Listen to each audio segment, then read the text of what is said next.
परिषद के सदर महंत नरेंद्र गिरी की मुश्तबा हालत में मौत हो गई है। इलाहाबाद के बाघंबरी मठ में नरेंद्र गिरी की लाश मेहमान खाने के कमरे से पंखे से लटकी हुई मिली है। पुलिस ने महंत नरेंद्र गिरी की मौत को खुदकुशी करार देते हुए इस पूरे मामले की आला सतह की जांच कराने की बात कही है। पुलिस के मुताबिक शाम 5:30 बजे के करीब महंत नरेंद्र गिरी की मौत का पता बाघंबरी मठ को चला। मठ में महंत नरेंद्र गिरी के शागिर्दों ने उनकी लाश पंखे से उतारी। पुलिस के मुताबिक महंत नरेंद्र गिरी के कमरे से एक सुसाइड नोट भी बरामद किया गया है। 8 सफात पर मुश्तमिल सुसाइड नोट में महंत नरेंद्र गिरी ने अपनी मर्जी से खुदकुशी करने की बात लिखी है। महंत नरेंद्र गिरी अखाड़ा परिषद के सदर होने के साथ साथ बाघंबरी मठ के सरबराह भी थे। 2 बरस पहले अखाड़ा परिषद से वाबस्ता महंत आशीष गिरी की खुदकुशी से मौत हो गई थी। अखाड़ा परिषद से वाबस्ता संतों ने इस मामले की आला सतही जांच कराने का मुतालबा किया है। यहाँ से आश्रम से कि महाराज जो है रस्सी पे फंदे पे लटक गए हैं। मैंने पूछा कहाँ है महाराज, तो कहें कि वो जल्दी हम लोगों ने काट के उनको उतार दिया है। यहाँ हम लोग जब आए तो देखे कि महाराज को ज़मीन पे लेटे हुए थे और रस्सी फंसी हुई थी और फैन में रस्सी लटकी हुई थी और उनकी मृत्यु हो चुकी थी। हम लोगों को प्रथम दृष्टया जो लग रहा है कि ये आत्महत्या है और उनका सुसाइड नोट भी मिला है जिसमें उन्होंने पूरी बात अपने आश्रम के बारे में क्या करना है, एक तरह से अपना वसीयतनामा लिखा है और ये दुखद है। हम आप सभी से विनम्र अनुरोध करते हैं कि शांति बनाएं। एक जो हमारे प्रयाग की शान थे, पूरे भारत के अखाड़ा परिषद के अध्यक्ष थे, उनकी दुखद मृत्यु हुई है। हमें इन्वेस्टिगेशन हम कर रहे हैं और जो होगा आगे हम विवेचना से जो होगा हम आगे की कार्रवाई करेंगे। और इस संकट की घड़ी में मैं सभी से अनुरोध करता हूं कि आप लोग शांति बनाएं और महाराज का जो हम लोगों को लीगल कार्रवाई उसे करने में सहयोग करें। तो सुसाइड नोट में क्या लिखा था? जिस सुसाइड नोट में उन्होंने पूरा अपना वसीयत की तरह लिखा है कि वो किसको क्या देंगे, कैसे क्या करेंगे, किसका ध्यान रखना, हमारे शिष्यों का ध्यान रखना, ये सारी बातें उन्होंने लिखी हैं। संत तो दूसरे को प्रेरणा देते हैं, जीवन जीने की प्रेरणा देते हैं, जीवन को आगे ले चलने की प्रेरणा देते हैं। तो इसलिए हम इस पे बड़ा ही हतप्रद हैं, आश्चर्यचकित हैं।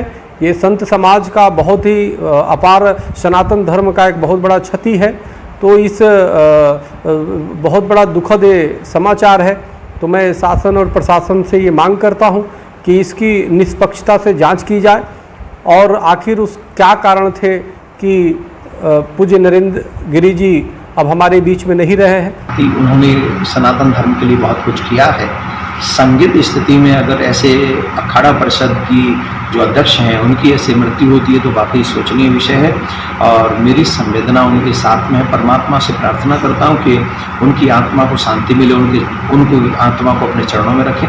परंतु एक बार ये भी कहना चाहूँगा कि इस स्थिति में धर्माचार्यों का ऐसे और उनके साथ ये व्यवहार होना ये उचित नहीं है। अगर कोई ऐसी स्थिति है तो उसकी जांच होनी चाहिए और ऐसे दोषियों को पकड़ा जाना चाहिए, क्योंकि ये धर्माचार्य सिर्फ अपना भला नहीं करते, समस्त विश्व का कल्याण करते। साधु न होते जगत में तो जर मर तो संसार। उनके इस तरीके से जाने से निश्चित तौर पर सनातन धर्म का बहुत बड़ा नुकसान हुआ है, बहुत बड़ी हानि हुई है। ये बहुत दुखद है और सनातन धर्म संस्कृति के लिए बहुत बड़ा क्षति है और साधु समाज के लिए भी बहुत बड़ी क्षति है, क्योंकि नरेंद्र गिरी जी लगातार सनातन धर्म संस्कृति रक्षा सुरक्षा और सभी वर्ग के लिए उसके लिए सदैव निरंतर तत्पर रहते थे और उनकी मौत संदिग्ध, यह दुखद है। मैं उत्तर प्रदेश के यशस्वी मुख्यमंत्री योगी जी महाराज से मांग करता हूं कि यह मौत नहीं हत्या है, इसकी जांच हो और जांच ऐसी हो जिससे दूध का दूध पानी का पानी हो जाए। उत्तर प्रदेश के नायब वजीर आला केशव प्रसाद मौर्य ने महंत नरेंद्र गिरी की मौत पर अफसोस का इजहार किया। केशव प्रसाद मौर्य ने कल ही महंत नरेंद्र गिरी से मुलाकात की थी।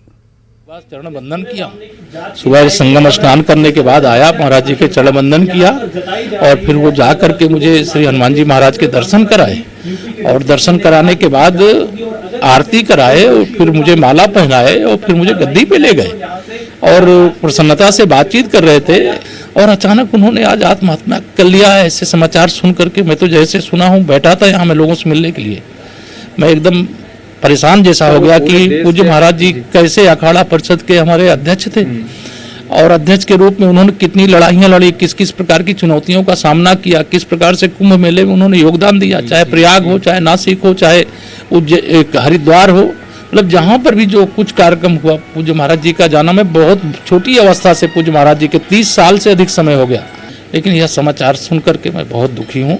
मैं ज़्यादा बात करना नहीं चाहता, लेकिन मेरा दुख असहनीय है। मेरा ही नहीं, भक्तों का भी दुख इस समय सहन सीमा के बाहर का होगा। मैं भी एक तरह से उनका भक्त ही था, उनके बच्चे की तरह था। उन्होंने सदैव मुझे बहुत प्यार और स्नेह दिया। मध्य प्रदेश में कोविड-19 ज़ाब्ते के तहत 18 माह बाद प्राइमरी स्कूल खोल दिए गए हैं। हुकूमत की जानिब से हालांकि रियासतगीर सतह पर स्कूल खोलने का ऐलान किया गया था, मगर इंदौर और जबलपुर में स्कूलों की सफाई नहीं होने और इमारत को सैनिटाइज नहीं किए जाने के सबब स्कूल नहीं खोले जा सके।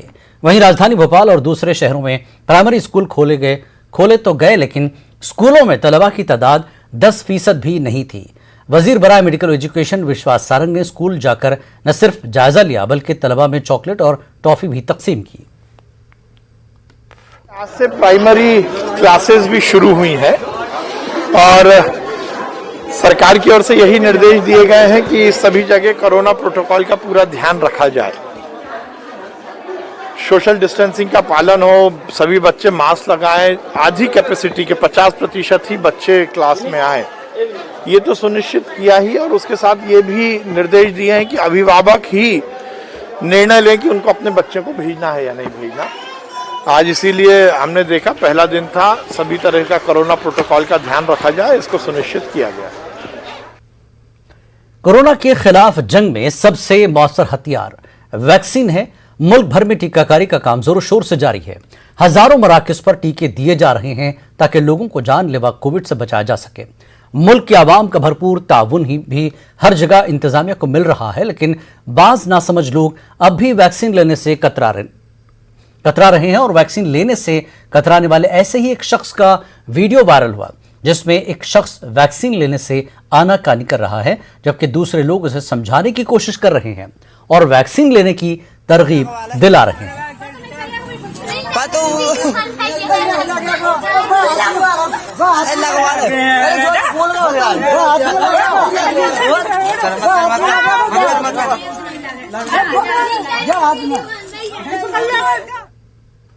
ऑल इंडिया उलमा काउंसिल ने मुंबई की मसाजिद को खोलने का मुतालबा किया है। मुंबई म्यूनिसिपल कॉरपोरेशन के सीरो सर्वे के पेश नज़र इबादत गाहों में इबादत की इजाज़त मिलनी चाहिए। काउंसिल का कहना है कि कोरोना वायरस पाबंदी के साथ अब मसाजिद में इबादत की इजाज़त मिलनी चाहिए। अंदर और हमारे मुंबई के अंदर कोरोना का जो मामला है बहुत हद तक काबू में है। अल्लाह का लाख लाख शुक्र है, सारे लोगों की कोशिशों से ये बीमारी काबू में आ गई है। हम हुकूमत महाराष्ट्र से मुतालबा करते हैं कि जल्द अज जल्द इबादत गाहों को खोला जाए और इस सिलसिले में जो भी हिदायत जारी होगी, मतलब सोशल डिस्टेंसिंग, सैनिटाइजर का इस्तेमाल, साफ सफाई, हुकूमत वो सब भी हिदायत जारी करे। उन सब हिदायत को मद्देनजर रखते हुए इबादत गाहें इंशाअल्लाह खुलेंगी और उनमें एक मरतबा फिर नमाज का और इबादत का सिलसिला शुरू होगा। हम एक मरतबा फिर हुकूमत से मुतालबा करते हैं कि जल्द अज जल्द इबादत गाहों को खोला जाए। कोरोना वायरस और लॉकडाउन ने जहां मुख्तलिफ सनतों को नुकसान पहुंचाया है, वहीं उर्दू अखबारात को भी काफ़ी नुकसान पहुंचाया। इस दरमियान कई उर्दू अखबारात ने हॉट कॉपी के साथ PDF भी निकालना शुरू किया। PDF और सोशल मीडिया की बिना पर अखबारात की पहुंच में इजाफा हो गया। मारूफ सहाफ़ी और उर्दू जर्नलिस्ट एसोसिएशन के जनरल सेक्रेटरी सरफराज आरजू का कहना है कि वक्त के साथ उर्दू अखबारात को भी बदलना होगा और जदीद तकनीक के सहारे आगे बढ़ना होगा। हम ये देख रहे हैं कि जहां इश्तहारात में कमी आ रही है और जहां प्रिंटेड कॉपीज़ की खपत कम हो रही है, वहीं पर उर्दू अखबारात के जो PDF एडिशन होते हैं, जो इंटरनेट एडिशन होते हैं, उन एडिशंस में जो है इजाफा हो रहा है, उनकी तादाद जो है बढ़ रही है और उसकी कारी जो है उसमें भी जो है मैंने देखा है कि यकलफ बहुत ज़्यादा इजाफा हो गया है, क्योंकि ये एक नया मीडियम है और लोग इसको अपने लिए जो है बहुत आसान समझते हैं कि चलते फिरते गाड़ी में बैठे हुए, सफ़र करते हुए, बसों में, ट्रेनों में आप मोबाइल पर जो है ख़बरों का जायज़ा ले सकते हैं। अखबारात क्या पेश कर रहे हैं उसका आप जो है मुताला कर सकते हैं और इस तरह जो है वो अखबारात की रीडरशिप जो है उसमें इजाफा हो रहा है। खास बात इंडिया में एक बार फिर आपका खैर मकदम है। दिल्ली में वाक़ सफदरगंज मकबरे का गुंबद खस्ता हाली का शिकार है। हालत यह है कि असल गुंबद पर जगह जगह दरारें नजर आ रही हैं, घास उग रही है और पानी रिस रहा है। सोशल मीडिया पर मामला उजागर होने के बाद एएसआई को जवाब देना भारी पड़ रहा है।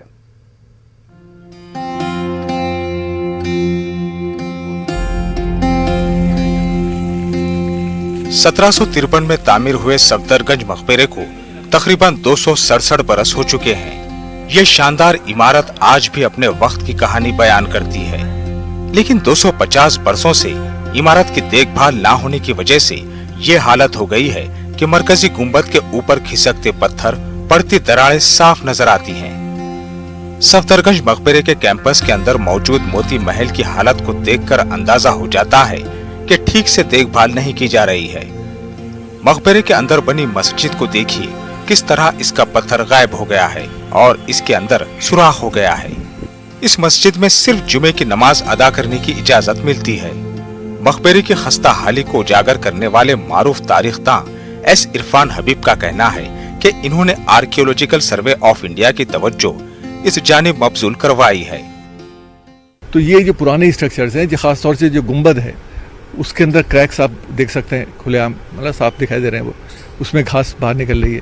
तो मकसद सिर्फ ये था कि एएसआई की अटेंशन ड्रॉ करना कि भाई वहाँ जाइए, आपकी जिम्मेदारी है, हमारा घर नहीं है वो, आपको जिम्मेदारी दी गई है तो आप उसकी जाके देखें। तो मैं कहता हूँ कि अगर वो पुराना भी है, पहली बात तो उन्होंने अभी आके किया है, अगर वो पहले गिरी थी तो पहले भी तो आप ही की थी, क्यों गिरी, तो आपको उसका ख्याल रखना चाहिए था। तो वो एक अलग इशू है, तो उसमें डिफेंसिव मोड में जाने की ज़रूरत नहीं होती। तो हमें तो ये इस बात का एहसास होता है कि भाई ये जो पुराने मॉन्यूमेंट्स हैं, चाहे मंदिर है, मस्जिद है, गुरुद्वारा है, पुराना है, उसको आप मेंटेन रखें। तो ये एएसआई की जिम्मेदारी है कि अपने स्ट्रक्चर्स को का ध्यान रखें।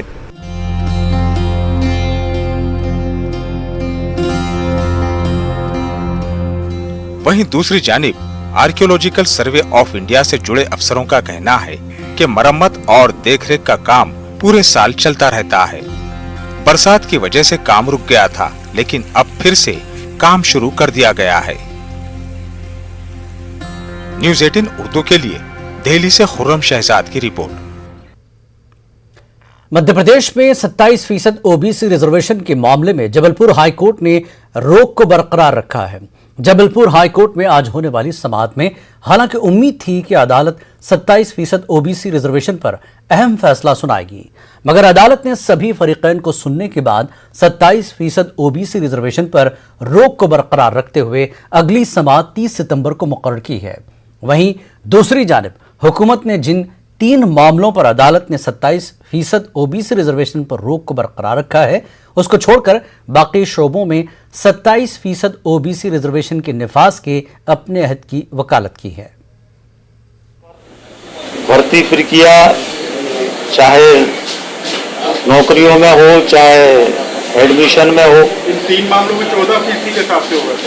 इन 3 में अभी 14% के हिसाब से होगा, पर बाकी उसका जो शेष 13% है उसको रोक के रिजर्व रखा जाएगा, उसका परिणाम घोषित नहीं किया जाएगा, परंतु बाकी सभी में 27% आरक्षण पर कोई रोक नहीं है। जमात इस्लामी हिंद की जानिब से कौनो अंसारुल्लाह उन्वान से रियासतगीर मुहिम चलाई जा रही है। इसमें मकसद मुसलमानों को मजहबी अक़दार से जोड़ना और उनमें इंसानियत की खिदमत का जज्बा पैदा करना है। इसी मुहिम के तहत औरंगाबाद के इंपीरियल लॉन्स में एक प्रोग्राम हुआ। इस प्रोग्राम में जमात के नाजिम शहर इंजीनियर वाजिद कादरी ने अंबिया इकराम और सहाबा इकराम के अमली किरदार की रोशनी में मुल्क और मिल्लत की खिदमत कैसे की जा सकती है समझाने की कोशिश की। एसआईओ के साबिक़ सदर सुहेल केके ने 2 दहाइयों में आलमी सतह पर होने वाली इनकलाबी तब्दीलियों का नक्शा खींचकर मुसलमानों को उनकी जिम्मेदारियों का एहसास दिलाने की कोशिश की।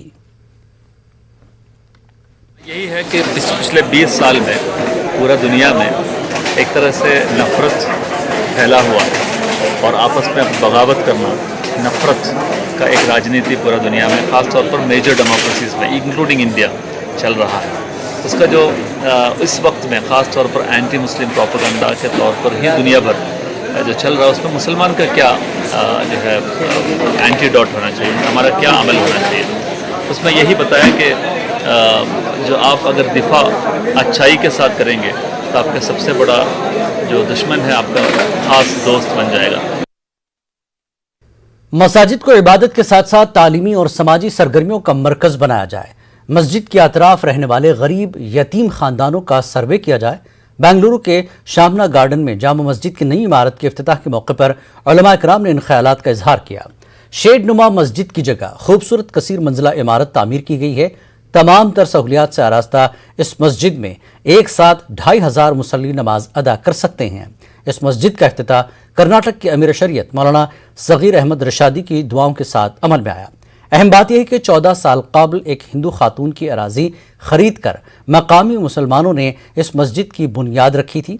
जामा मस्जिद की आलिशान इमारत के इफ्तिताह के मौके पर मस्जिद कमेटी के जिम्मेदारों ने हिंदू खातून के हक में भी दुआएं की। उसके बाद एक 3.5 लाख रुपये बैलेंस थे, तो अल्लाह का एहसान उसी जो वक्फा था 3-4 महीने का वक्फा लिए थे, जिससे हमने जगह खरीदी थी। गैर मुस्लिम थी उस औरत ने, अल्लाह उसके बाल बच्चों को जज़ाए खैर दे। उन्होंने 3.5 लाख रुपए हमारे से लेके मस्जिद के लिए जगह छोड़ के दी थी, तुम मस्जिद से चालू कर लो। मस्जिद को मुसलमानों के हर मामले के लिए सेंटर बनाया जाए, चाहे वो मामला छोटा हो या बड़ा हो।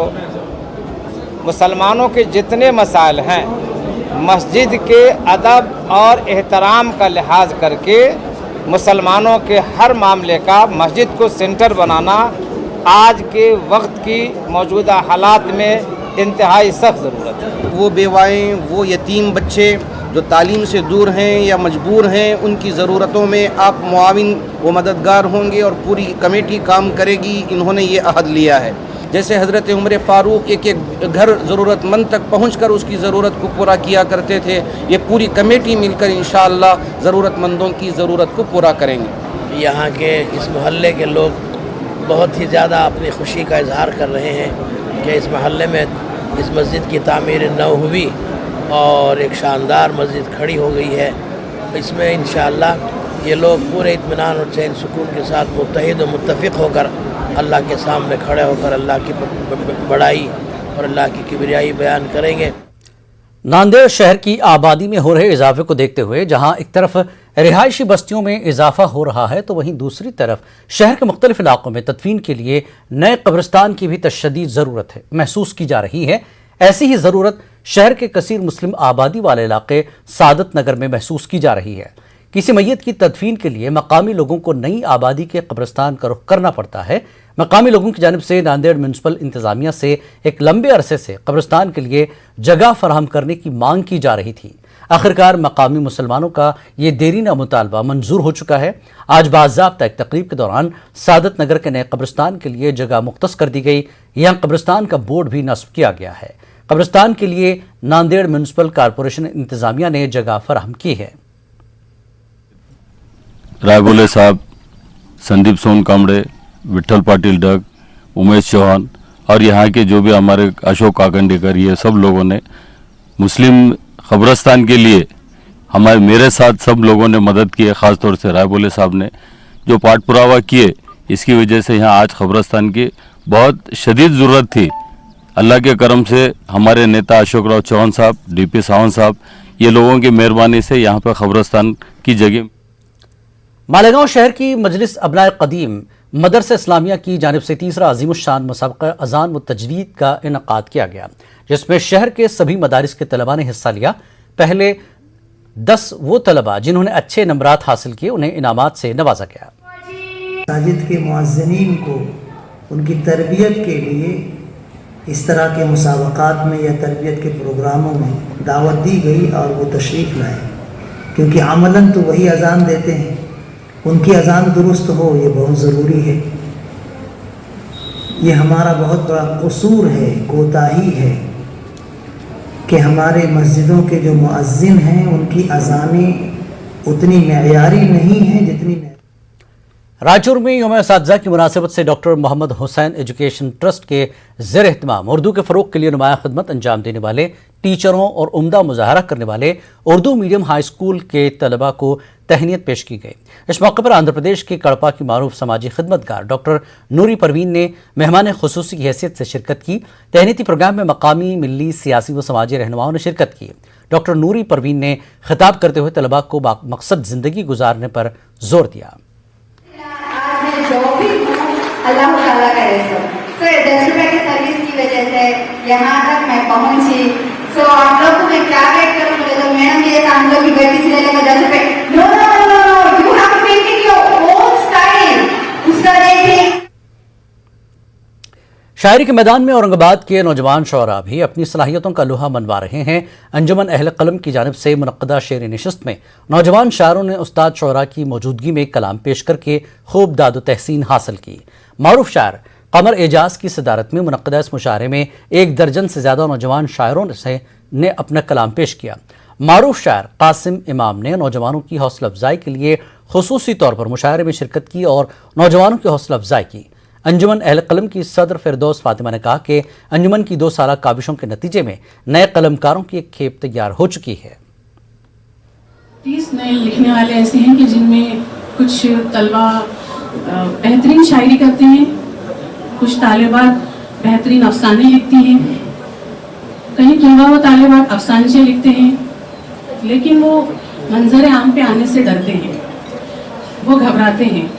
तो एक हमने उनको एक ऐसा प्लेटफॉर्म दिया कि उनका जो डर और खौफ है वो ख़त्म हो। मुझे उम्मीद है कि औरंगाबाद से फिर कोई एक बड़ा नाम जो सिकंदर अली वश साहब, बशर नवाज साहब, जेपी सईद साहब, हाजी सलीम साहब की तरह एक फिर से एक नाम जो है हमें उभर कर आएगा जो आलमी सतह पर जो है औरंगाबाद की नुमाइंदगी करेगा। लेकिन उसके लिए ये माहौल ज़रूरी है। अब भी मंजिल मेरी नजर में है, इसलिए जुस्तजू सफर में है। और इत्तेफाकन ही छू लिया था उसे, इत्तेफाकन ही छू लिया था उसे, दिल अभी तक उसी असर में है। दिल के हर जख्म का नासूर नुमा हो जाना, फिर उन्हें देख के हर दर्द हवा हो जाना। रोज परवाना बसत शौक जला करता है, रोज परवाना बसत शौक जला करता है। इश्क है खेल नहीं मिलना जुदा हो जाना। हर किसी हैत में दुनिया ने मिटाया है मुझे, हर नया दौर नई शक्ल में लाया है मुझे। वही दीवार गिरी छांव थी जिसके नीचे धूप में साए में मरने से बचाया है मुझे।